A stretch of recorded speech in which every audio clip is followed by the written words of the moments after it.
killer T cells prevent foreign matters from entering the body and eliminate those that made it in. Here is a killer T cell's white blood cell that has been stimulated. It stays in the bloodstream and goes around to greet other cells. If it finds them to be normal cells, it does nothing and moves on to others. But when it finds an abnormal cell, such as an infected cell, which shows an antigen on the surface of the abnormal cell membrane, the killer T cell makes contact with the abnormal cell and binds to its antigen. The killer T cell then sends signals to recruit other white blood cells to help deal with the infected cell.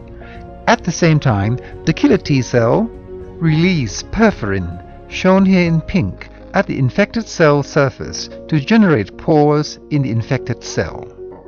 After creating a pore, the killer T cell releases granzymes, a type of cytotoxic protein, into the infected cell.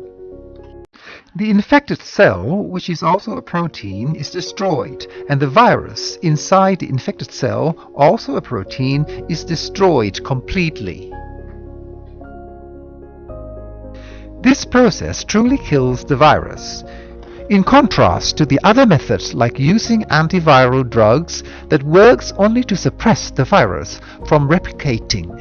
Therefore, immunotherapy produces a result that is different from that achieved by the use of antiviral drugs.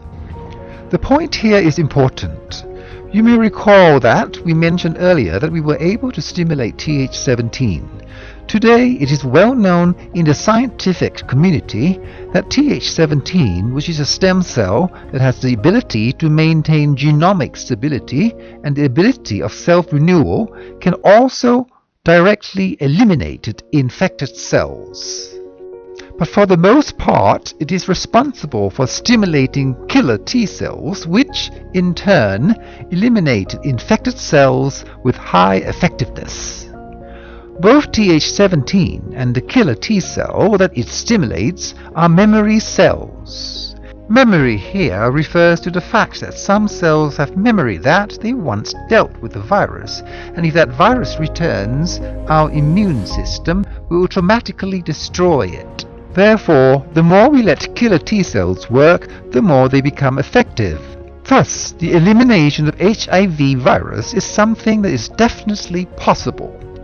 So by effectively repairing damages on telomeres, we can reduce the side effects of antiviral drugs. And by efficiently stimulating killer T cells, we can kill and eliminate HIV virus.